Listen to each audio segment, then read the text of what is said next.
right. Well, thank you, Daniel, for that background and setting the stage for today. We are here today to talk about compliance considerations. So it's always an exciting time of year as we're preparing for year end. This feels a bit like an annual tradition. I'm probably because it is. We've been doing these webinars for a lot of years now, and I've been excited to be a part of them for many of those years. And so thank you all again for your time today, and hopefully we'll be able to cover some really relevant content. So high level agenda is laid out here on my screen right now, but really what we're talking about is, okay, we are quickly approaching year end. So what do we need to do right now? And then just kind of looking ahead as we're preparing, what's new with the W-2, what's new with 1099. That's of course is an always important thing to touch on. We're going to speak a little bit about the combined federal state filing program. We tend to get a lot of questions about that, kind of focused on the 1099 side, and then even spare a few minutes for the 1095C, and then of course Q&A. So as Daniel mentioned, if you have any questions at any point, feel free to drop those in the questions panel. We'll be happy to get those addressed for you. So here you go, some information about me, so you can see both my camera in real time, and then also this nice big picture of me right here. But it's quite possible that I've worked with many of you over the years. I started at Green Shades back in 2009, had a lot of different roles over the years, kind of in sales and product and compliance and really everything in between. At this point, I'm our Vice President of Revenue Strategy and Operations, and I'm a certified payroll professional through the American Payroll Association. So certainly I would consider myself very passionate when it comes to compliance, and it's made Green Shades a nice home for me for these past 13 years because of that. So just jumping right in, we're going to start off with a poll question. These are always so interesting to run here. So wait for that to pop up. Everybody should be seeing that now. And the question is simply, how long does your W-2 production take? So I realize some of you, maybe are primarily here to think about 1099 forms. And so maybe you're not as focused on the W-2s, but for those of you that are dealing with the W-2s, always interested. We got a wide range there, and we always tend to get a lot of different answers that come in here.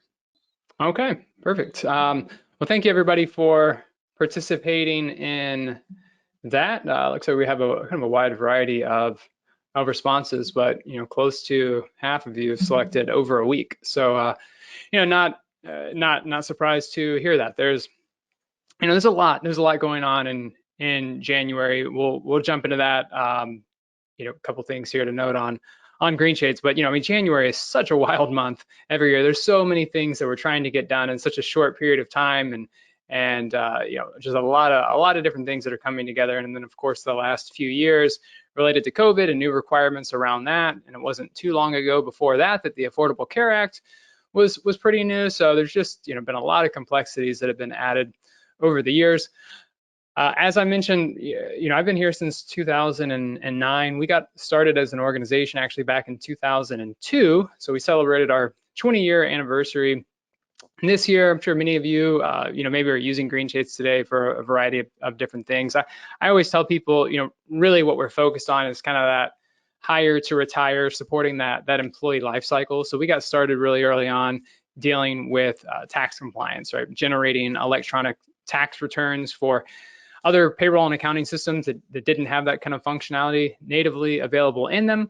So we started focusing on that early on, really got us deep into the tax and compliance side. And then just over the years, as situations evolved, as we had customers that were really enjoying working with Green Shades and were hoping for us to solve for more challenges they were looking or they were trying to solve for, we just started expanding our offerings over the years. So at this point, we got a full payroll solution, obviously on the HR side, benefits. So when you're looking at tax compliance, human capital management systems, time and attendance, again, obviously getting the employees paid, that's all of what we do. So we have some customers that use us for kind of end-to-end everything. We have other customers that maybe are primarily using us to solve for tax and compliance needs. So we do a lot. ultimately, it's about getting employees paid timely and helping employers stay compliant. So that's part of what we are talking about today. Even without realizing it, I kind of jumped ahead a little bit and shared some information. The one thing I'll note right here, of course, is that we do have, as it knows here, 3,800 mid-sized organizations and counting. So we've got a lot of customers that use Green Shades, to help manage their businesses. We have millions of tax forms, literally, that we print and mail every year. So I am in one of the handful of employees that's still coming into our office. At this point, as many companies have, we've kind of consolidated over the last few years and downscaled our office quite a bit. But at this point, the primary function that our office is serving is that our office is connected to kind of an industrial complex where we have full year-round print and mail services that we're doing. I was pleased to lead that team for a number of years, and there's a massive operation that goes into that, and so that's ultimately so that all of our customers are able to come to us in January and say, hey, we need assistance getting all of our tax forms out, and we're prepared to turn around those very quickly and print and mail those tax forms to all of the recipients. So of course, as we're approaching year end, that's obviously something that we're gearing up for on our side. And then of course, throughout the year, we are of course processing payroll and then cutting paychecks for employees using those same industrial printers. So quite an operation we got going on here. I'll note, as always, just quick legal disclaimer. What we're focused on today should not be considered formal legal advice. As always, we're going to recommend you check with your local counsel on that for any type of legal advice that you're looking for. So we're providing a high-level overview that, of course, is backed in facts from the IRS, so we can provide resources to any content that we're sharing today. But when it comes to legal challenges, it's important to work with a professional around that, and we partner with my HR counsel that provides customers with affordable online and on-demand legal advice. So if you're in need, we have a partner for you on that. So jumping in here, things to do now. So this is where we will we'll go ahead and just get into the bulk of it. So again, today we're really going to be focused on just straight up compliance stuff. This is really compliance heavy. Things that are very pertinent to this time. So not touching too much on the Green Shades products. I'll just note that if you're a current Green Shades user and you're looking for assistance on year-end forms and how to use that, we just kicked off, had a webinar on that recently, and we have a lot of content that we're putting together on that. So let us know if you're in need of any of that content, and we'll be happy to share that with you. So jumping into really the compliance backbone of all of this, just getting started. First and foremost, a good thing to go ahead and start thinking about is that Social Security wage base. So we've got it set here as noted. In 2022, it was 147,000. So as we are, of course, getting ready to generate those W-2s, you want to make sure that you have that correct in your system. But then also, as we're moving into next year, as many things do tend to happen year over year, there are changes.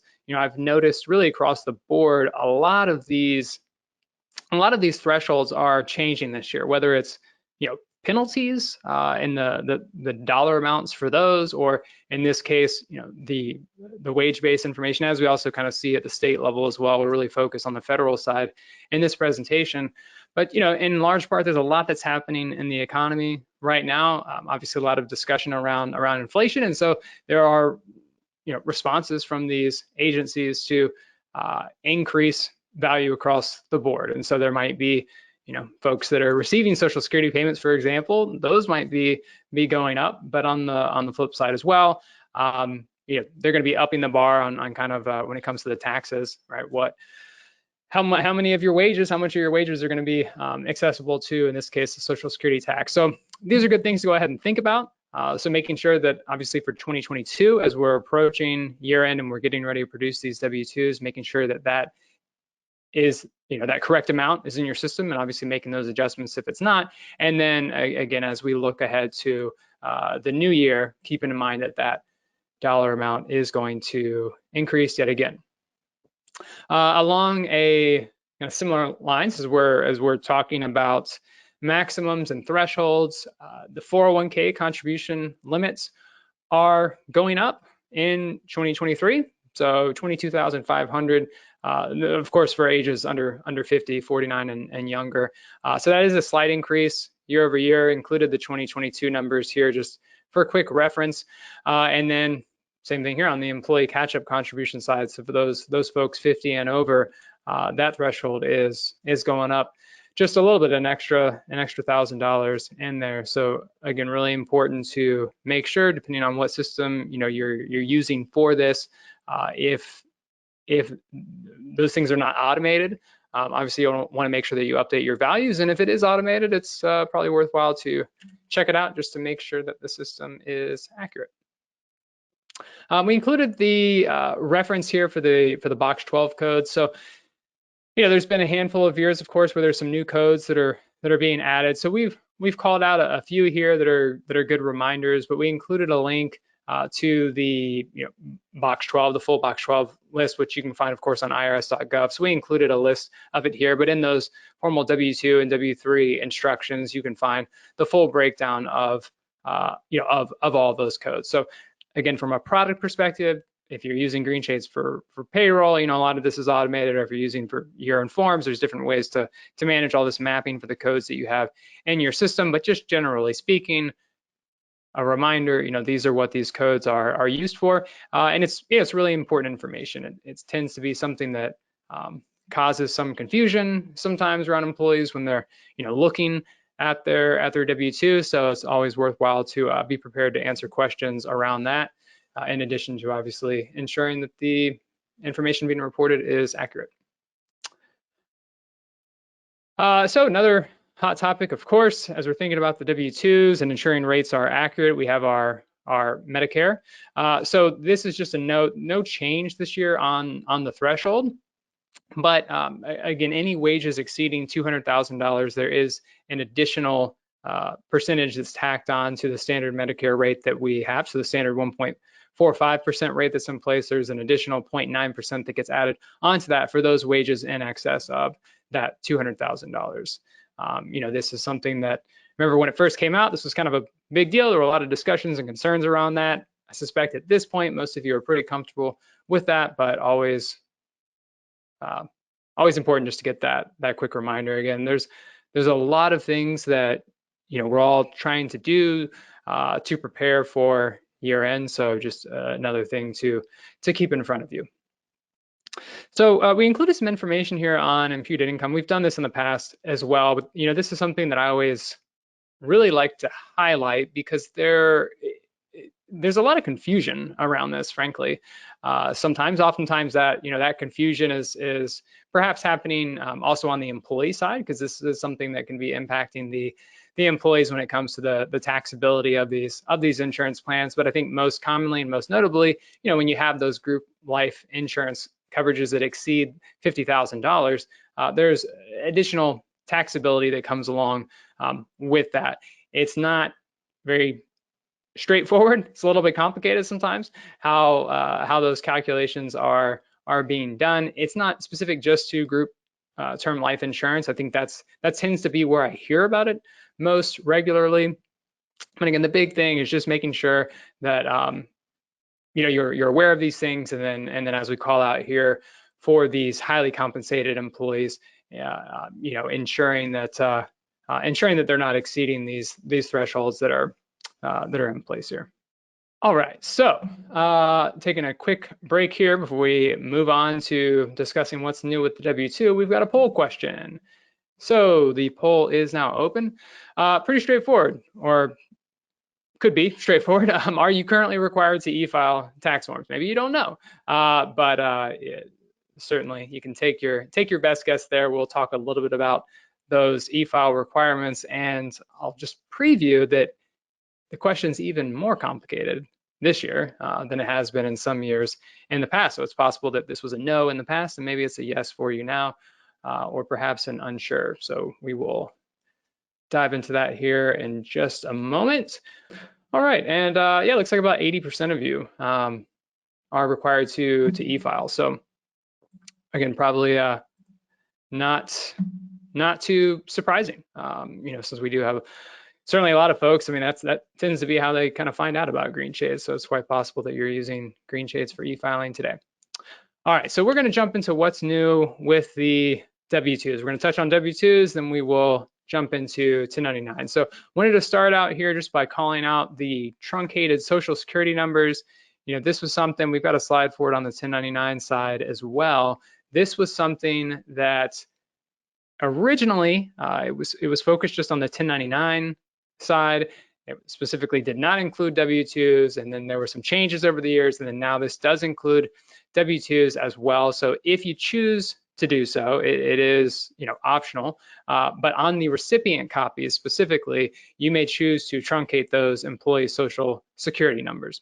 Again, just from a security perspective, you want to reduce the risk of a bad actor getting a hold of that W-2 and being able to get that SSN from it. Obviously, I think most of us at this point are kind of aware of some of the dangers around that and what some of the bad actors out there do when they get a hold of W-2s that they should not have, and they submit fraudulent tax returns. Unfortunately, that's something that continues to happen every year. So this is an opportunity to get ahead of this to a certain degree. So there's a number of different ways that you can proactively try to stay ahead of this to help keep your data secure. But this is one option when we're looking at the recipient copies. The thing to highlight here and just to call out, to remember, is that one, the employer identification number should never be truncated. That information is critical and of course is used by the employee when they're doing their personal income taxes. And then the other, the other thing to keep in mind, and we're focused really on the federal level here. We have customers in all 50 states. We support all 50 states. There's a lot of state regulations out there. So just a reminder to check with that as well to see if there's any specifics in place around that when you're looking at distributing those W-2s. So along with actually getting those W-2s out and of course having the opportunity to truncate those social security numbers if you choose to do so, we're also, of course, under a tight timeline to actually get those recipient copies out. And as you may recall from years past, back in the day, we would have the recipient copies that would go out in January. Then we would have an opportunity and some time to, actually kind of process those and do something with those W-2s before actually submitting those to the Social Security Administration. But now, for a variety of reasons, that's really all been consolidated, and so we're turning around all of that in January. So when you're thinking about getting those recipient copies out, and ideally trying to give those employees some type of time frame to get back with you on any potential incorrect data, you really want to be thinking about that. Okay, we still have our deadlines to get those W-2s submitted to the Social Security Administration. So, when you are in when you're in a situation where you do have any type of incorrect information, ideally you can cut down on avoiding having to submit a W-2C and go through that submission process with the Social Security Administration. So if you have a little bit of leeway there, you can get those W-2 forms out as early as possible in January, have your employees review, ensure that things are accurate and adjust any kind of corrections before you submit that tax return to the Social Security Administration. Also note here, another good opportunity to promote that electronic distribution of those W-2s. Depending on how you're distributing those W-2 forms, and certainly if you're using green shades, there's a consent process that's kind of pre-baked and built in to that. But it is just important to keep in mind that if you are distributing those W-2 forms electronically, that is allowable by the Social Security Administration and the IRS, but you will need to ensure that the employee does consent to receive that W-2 electronically, and if they don't, then you would still need to issue them a paper copy. So again, if you're using green shades, we take care of that. We'll manage that consent and track all that for you. If you're using some other form for distributing those electronically, just keep that in mind that if you don't have that consent on file, you'll want to issue a paper copy as well. So I previewed earlier when we did the poll question by saying, hey, this is, the e-file threshold is even more complicated this year.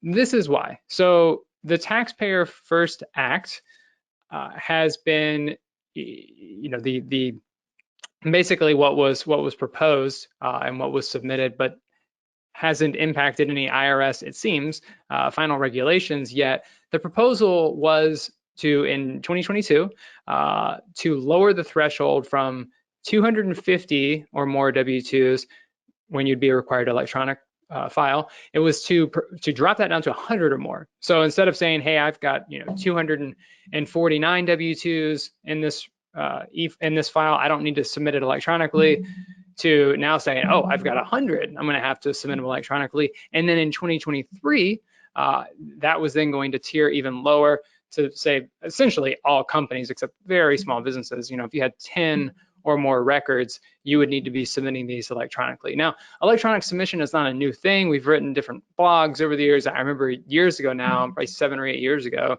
I wrote a blog about some of the history of e-filing, and it was honestly, it was really interesting to me. I did not realize how big of a thing really happened in the 1980s to kick off a lot of this. And so this is not a new thing. Submitting electronically to the government, submitting these tax forms electronically is not a new thing, as the government has become more efficient, and as all businesses have become more efficient over the years at processing data electronically. It's advantageous to that business, or in this case, the government, to process it electronically because they can do it more efficiently, right? I mean, at one point, processing data electronically took a lot of resources and wasn't very scalable, but now it's much more scalable than having a bunch of humans, open up letters and kind of compile everything manually. So there's obviously an incentive for the government to have organizations submit data electronically, but at this time, as of right now, literally as of last night, looking at the latest regulations, there's not been any new regulations that have come out from the IRS. So as of right now, 250 or more W-2s is the threshold that's broken out in the documentation from the IRS, and you can see that on the W-2 and W-3 instructions as well. So I say all that just to keep this in mind, keep your eye on this. Best practice in general is to file electronically. It's really easy at this point, and certainly easier than doing it on paper. But if you're not, just be aware. If you're not required to electronically file today and you choose not to, you may be required in the near future. So we will all just wait and see what happens with that. Now some more fun stuff. So talking about penalties here, I mean, nobody ever likes getting penalties for anything, but they are here for a specific reason. But we unfortunately in most cases Green Shades can't do much about the penalties themselves ourselves, but we can educate you on these, and of course try to keep you safe from these and try to avoid getting these penalties. So I think the big thing to keep in mind is making sure that you're filing these forms timely, right? When you get into lengthy delays on forms, that's where you start getting into these penalties, and they really start stacking up. I would also highlight, when we are in a situation where you start intentionally disregarding filing, when that can be proven, you're looking at those penalties and those caps just going up dramatically. So you're talking $580 per form, and I don't think I have the maximum thresholds or the maximum caps to reference here, but most of these things, there's kind of maximum penalties that you could be looking at. But when you get into intentionally disregarding these rules, then that kind of gets thrown out the window. And that's something, honestly, I feel like a number of years ago when the 1095-C forms were new, there was a lot of discussions around that because there were a lot of organizations that were confused and were just kind of saying, hey, I think I'm just not going to submit a 1095-C. And of course, my word of caution on that was, hey, be careful, right? You do what you feel is best, but when you start intentionally disregarding those rules, that's when things can get quite tricky. Okay, so we talked about W-2s. What's new on W-2s? There's some new things, primarily the penalties changing. Now we'll touch a little bit on 1099s. So I talked earlier about the truncated identification numbers for social security numbers on W-2 forms, and this is similar. It's protecting the recipient, or it's applying to the recipient copies as well. So 1099 series forms, 1098, and then of course 1095Cs as well. So just like with the W-2s, you can truncate these forms, these identification numbers on the form themselves that's going to the recipient, but you're not going to truncate what's going to the IRS or the Social Security Administration. I'll also note, in case you're not aware, if you are using year-end forms processing through green shades, we do have an option for that. So if you want those, it's just a simple setting that you can adjust whether or not you want those numbers truncated. So if you're not sure how to do that and you can't find the answer through online documentation or anything like that that we have available, certainly feel free to reach out to our support team. We can talk through, walk you through that process. So of course, with the 1099s, there's a little more variety typically on what kind of numbers you might be dealing with. W-2s tend to be just a social security number, but you can certainly deal with the I-10 or the EIN right here. That can be masked again, as long as it's the recipient's copy and the recipient's number being masked, that can be done. There's also an update here on these fillable PDFs. So we included them in here. I think 1098C is probably one that I would hear the most about, I guess, amongst these forms. There's not necessarily too common of forms here, but out on irs.gov, you do have the ability for some of these forms now to fill those out through PDF and actually submit them that way through a fillable PDF. So if that's something you're needing to solve for, just be aware that is an option. And then similar to what I mentioned earlier on the W-2 side, with the Taxpayer First Act, again, same effort to lower that threshold. And again, this isn't, I'm sure for many of you, you're saying, hey, this isn't anything surprising, right? Every year there's proposals to reduce the threshold, and historically every year it's not changed. It's remained at that 250 number. Now you look at the different states, right? You look at whether it's on W-2s, especially, you look at various states throughout the country, and the majority of the states have an e-file threshold that's significantly lower than that 250 marker. It might be 25 in some cases, or 15 or 10, or it could be all in some cases. At the same time, these organizations and the government agencies have made some improvements on maybe the amount of effort and flexibility that their systems allow for when it comes to e-filing. So you could argue there are some updates and improvements that have been made to those sites to make it a little bit easier, especially if you're not using someone like Green Shades to build these e-files for you. But at the end of the day, when you're dealing with the e-files, it's important to make sure you're submitting electronically if you're required to. It's recommended to submit electronically even if you're not required to.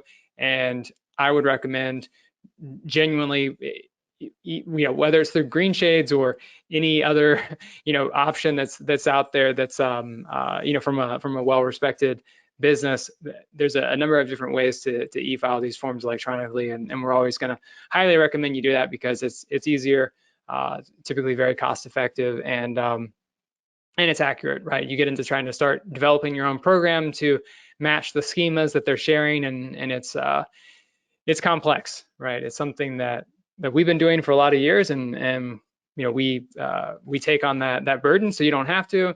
So it's not something I'd recommend trying to do on your own.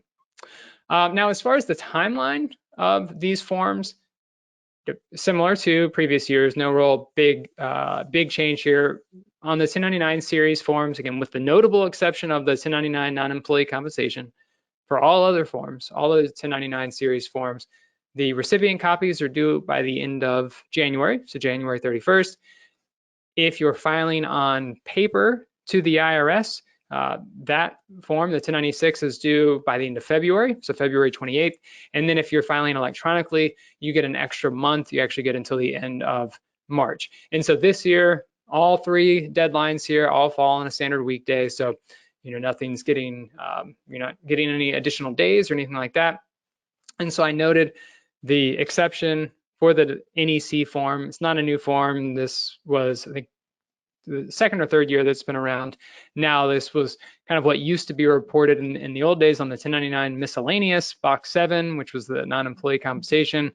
This form came back around. It did full kind of full circle. Back in the day, there was a 1099 NEC form. They did away with that, rolled it into the miscellaneous, and then a few years later, they said, hey, let's mix it up again and let's split this out. And so I'm sure many of you are probably kind of familiar with why this is the case, but for this NEC, this non-employee compensation, that's where the majority of 1099s are issued, and that's where it's being issued to contractors and people, Uber drivers. I mean, all these people that are employees but not employees. They're not meeting those set regulations where they're treated as employees, and so they're receiving non-employee compensation, and so they're going to be issued a 1099. And so all of these individuals that are receiving these are primarily individuals, kind of consumers that are receiving these, and not necessarily businesses. And so to go back to that Fraud Prevention Act, the goal is to get all this data submitted to the IRS as soon as possible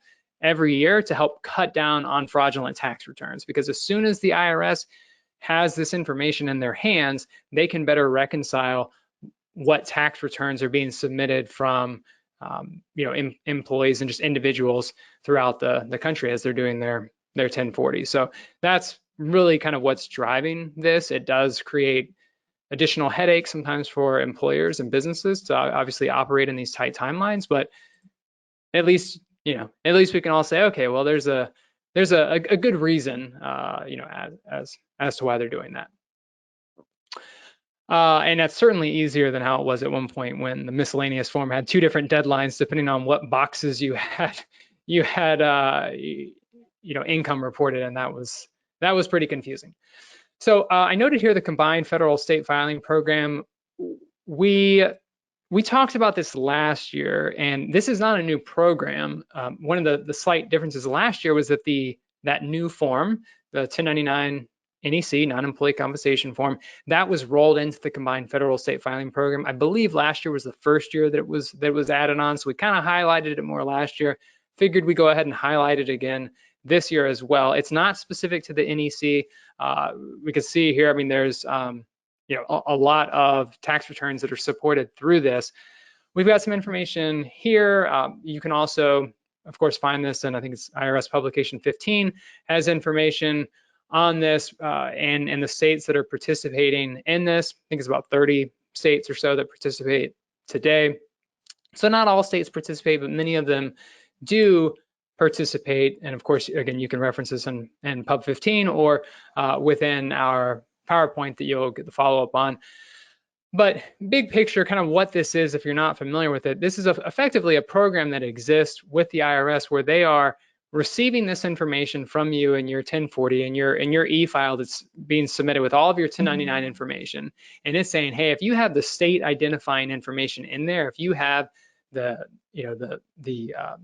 K record and the specific information that they need to know kind of what states that income was earned in or needs to be reported to, they'll essentially just kind of forward along that information to the participating state. So that would allow you, in most cases, to submit an e-file to the IRS following kind of your standard workflows, and then the IRS will say, oh, okay, here we see, these vendors have these states associated with them, so we'll pass this along to the participating state. So from a GreenShades perspective, if you're using GreenShades for 1099s, we do not sell or directly support state level 1099s, right? We do it on the W-2 side. It's not something we've ever done for 1099s. So we do, build a return that and build an e-file that is compliant with this combined federal state filing program. So again, if you're in a state that participates in that, you can check to see if there's anything you need to do to register with that state to kind of give them a heads up that you'll be filing that way. But ensuring that the information that you need is within that e-file, GreenShades will build that e-file following those specs, and that information will get passed along to the IRS. And so specifically, the B record is what we're what we're talking about that's going to get passed along to the IRS. I think I mentioned K-record earlier. I was referring to W-2s on that, but nonetheless, that's the critical information that's going to be necessary.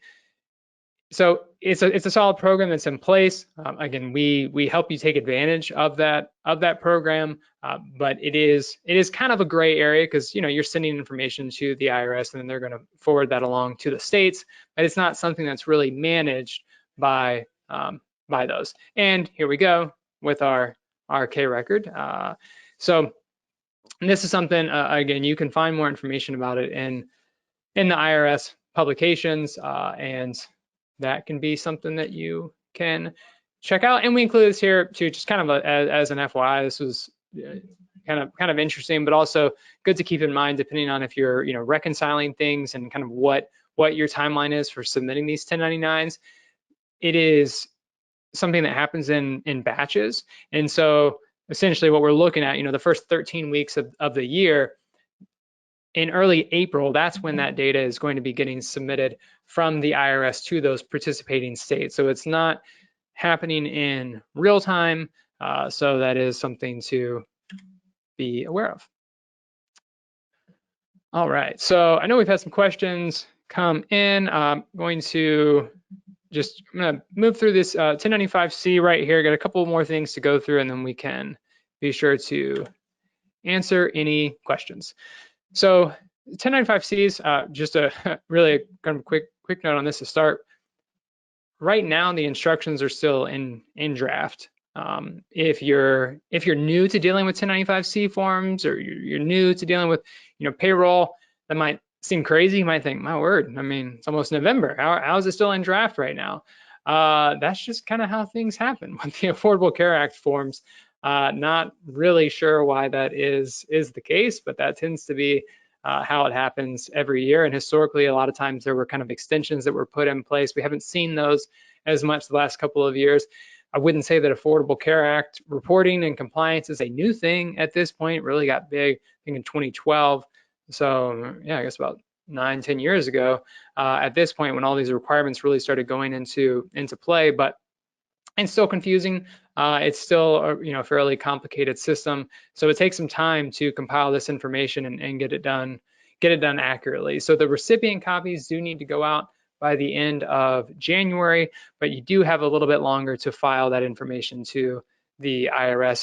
And if you're curious why, just to remind you, the employees, when they're submitting this to the IRS, I mean, they're not really having to support or really report much information to the IRS when it comes to their health insurance that they're being offered. So you're reporting on the 1095C some specific codes that they need to be aware of, but not quite the level of reconciliation that needs to occur with a W-2. So we don't have as aggressive timelines. But again, recipient copies still need to be out by the end of January. And depending on how you're tracking the Affordable Care Act and your offer codes and all of that, it might take you all of January to put that together. So even more incentive to get those W-2s done as soon as possible. All right, and I think this is our final poll question.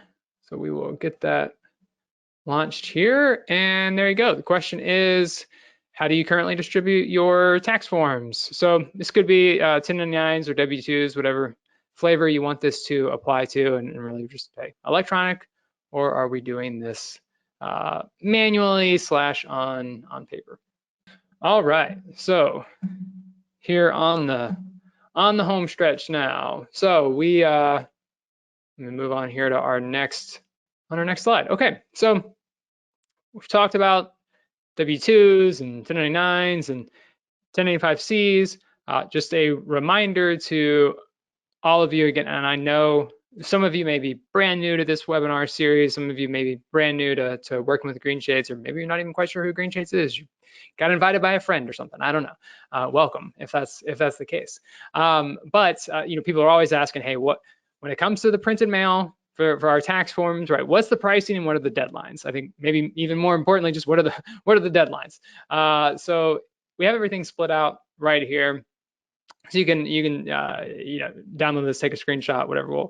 And of course we'll send you the PDF after the fact. But in short, the earlier you get these tax forms into Green Shades, the sooner we can turn those tax forms around, but you're also getting a reduced price. And I can say confidently, the volume obviously skyrockets as we get closer to the end of the month in January. So by January 23rd, on or before January 23rd, you'll want to make sure that you have uploaded those tax forms to Year-End Forms, whether that's coming from an Excel or a CSV file, or if it's coming from the GreenShades payroll, you're generating your W-2s that way, or if it's coming from a different payroll system, whatever that system might be that we're directly pulling those W-2s from, or 1099s.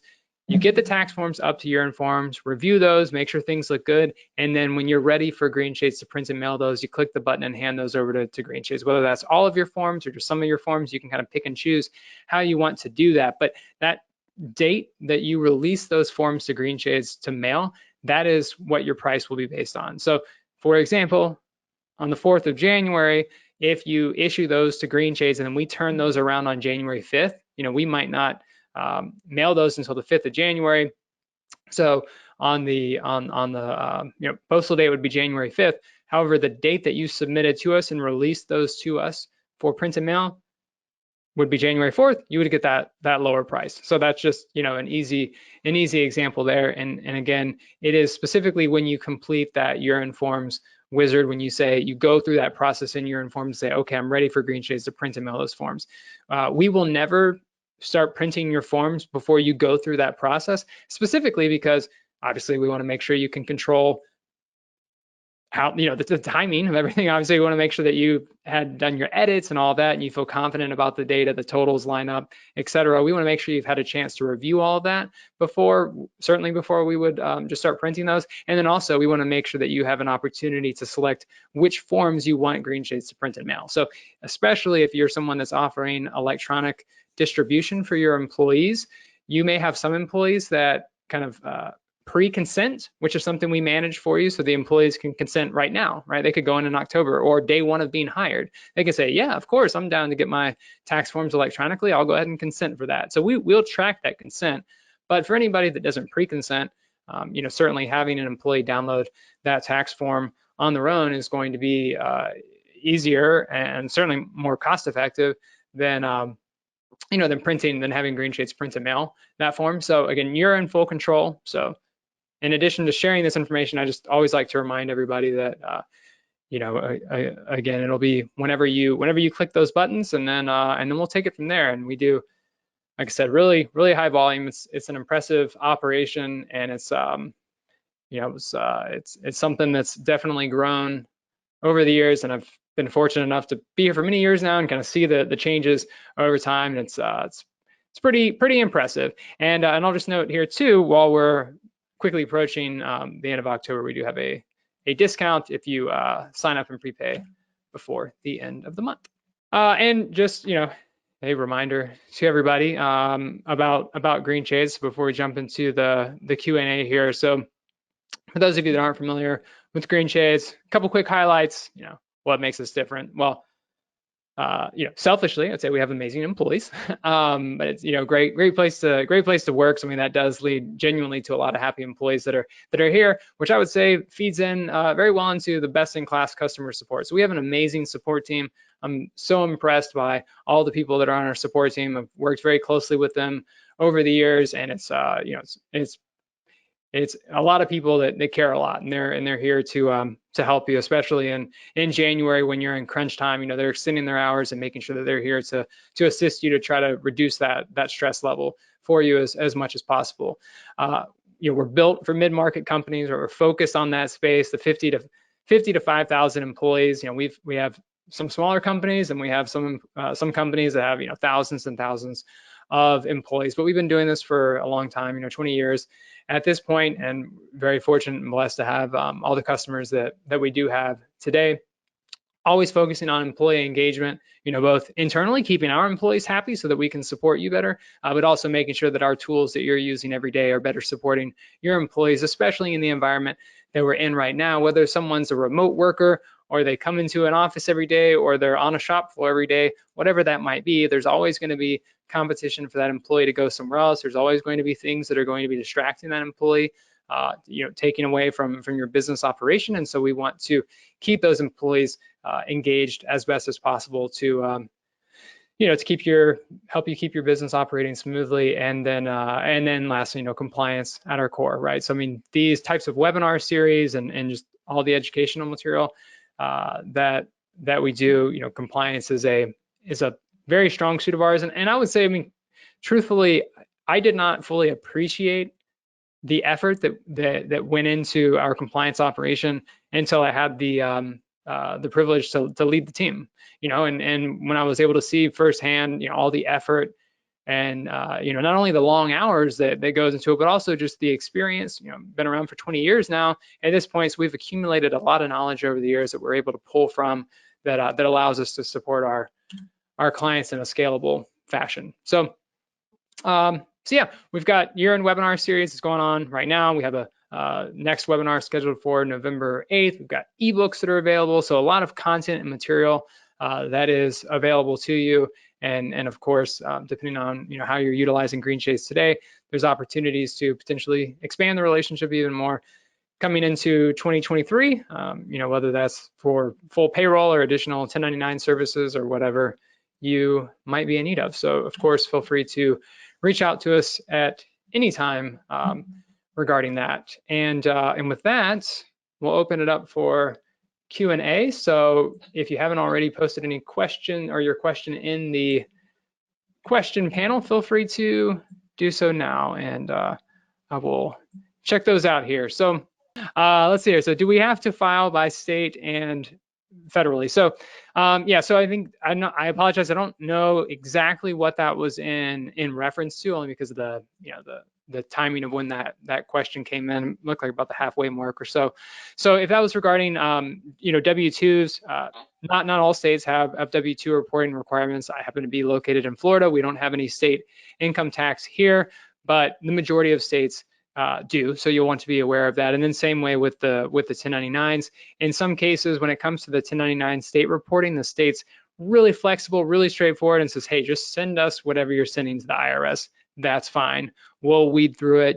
Don't worry about pulling out vendors that weren't operating in our state. Like, we can do that for you. And then other states make it significantly, more difficult. So that'll just be something that again, you want to check with the individual states, but yeah, not all states do have reporting requirements. So there was a note here about just a comment that you wished we offered a volume discount for uploading. I would say that certainly reach out to us, give us a call, or we can contact you or whatever, and kind of talk through your specific scenario. We have our retail pricing, which we listed out.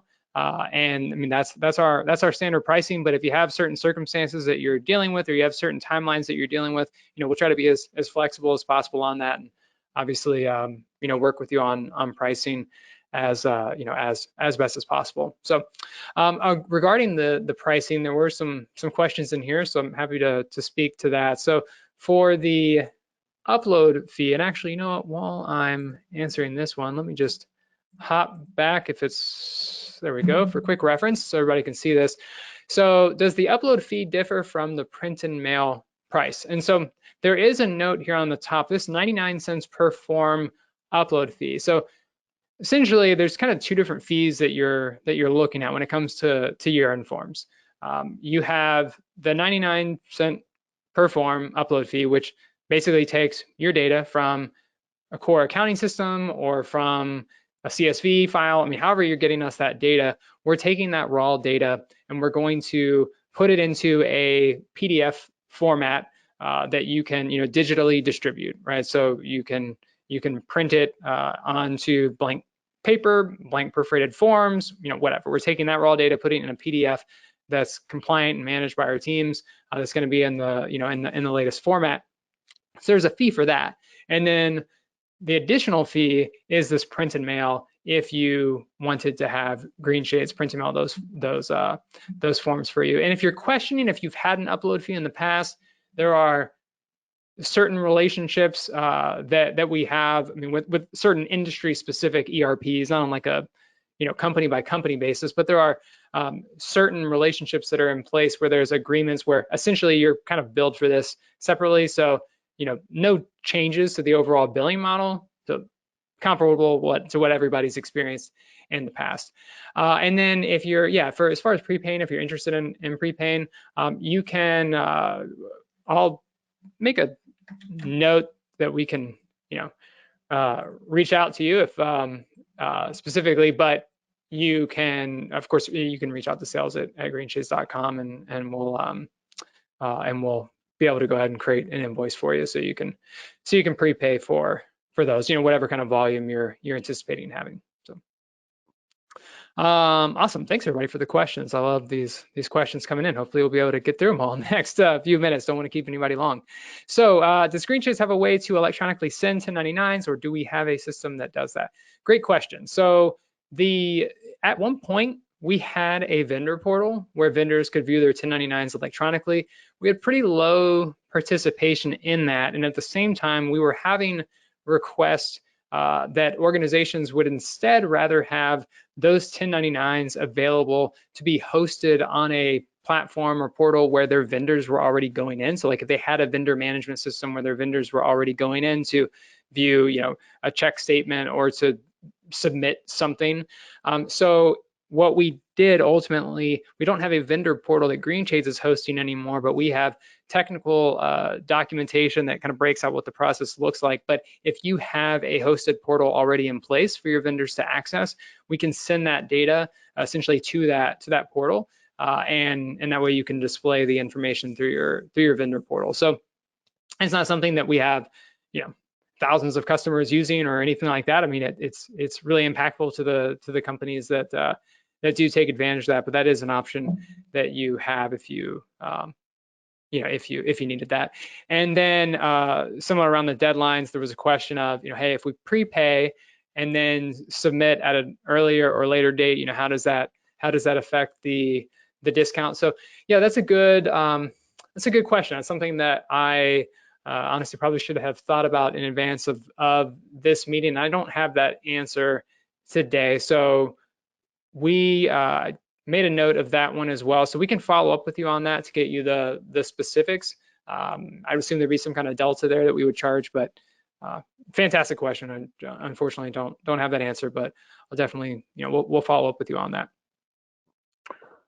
So question, where do we find the recorded webinar that shows us how to begin the process of importing our 1099 NEC forms? If we don't have that in our standard year-end forms resource center, we can send that over to you. I know we just kicked off this series right now, so we have some content we're putting together for this year, but I think we already have some content available from prior years that we could share with you. So I've captured that question as well, just double checking. So we can follow up with you specifically to send you the link to those materials that we have put together, because I'm not sure off the top of my head if we have that in our standard content that we're sending out or not. But if not, we'll be happy to send that to you. So, all right, so a couple more questions here. Let's see if I can get through it. I am new to my employer, and they so you use GreenChase to print and mail the W-2s. Is there any information on what is needed to create the file to upload to GreenChase? Yeah, so kind of similar. That we have some different content out there. It's going to vary depending on what system you're using to actually kind of what's the source system where those W-2s are stored. So many payroll systems and accounting systems, we just have a direct integration. So there's kind of a little application that you can launch in there, click a button and it will send it. Or it could be a scenario where you go to our website and then do kind of the call from there if there's some technology that's happening in the background. So it's going to vary depending on what products you have through GreenChase today. So I will make a note of that as well, just to follow up to send you specifically, hey, based on your licensing, here's how you do this. And I'll also mention, we provide unlimited support, free support included in our license. So this is the time of year that we're also doing a lot of training with customers right now, especially if it's your first time doing that. So we're happy to meet with you in advance of January to kind of walk through maybe in like a test environment, how that's going to work. Okay, and then, the last question was does Greenchase have a way to electronically send 1099s to vendors? So someone else asked a similar question. So yeah, yes and no. There would be some work by your team. If you have some kind of portal already in place, we could port the data over to that. All right, I think that was all the questions. If we missed any, happy to follow up with you individually. But again, we'll go ahead and wrap up there. But if you have any follow-up questions, feel free to reach out to us. sales@greenchase.com is the easiest email to remember, and then we can just kind of redirect you as needed. And with that, we'll wrap things up. Really appreciate everybody's time today. Daniel, is there anything I'm missing? Probably any words of wisdom you say at the end that I'm failing to do? Yeah. I don't know about wisdom, but I just wanted to kind of touch base. First of all, thank you, Chris, for taking us through the compliance webinar here. We really appreciate that as part of our year-end form webinar series. And that is about it. So thank you again for joining, and I hope you all have an amazing rest of the day. Thanks, everybody. Bye-bye.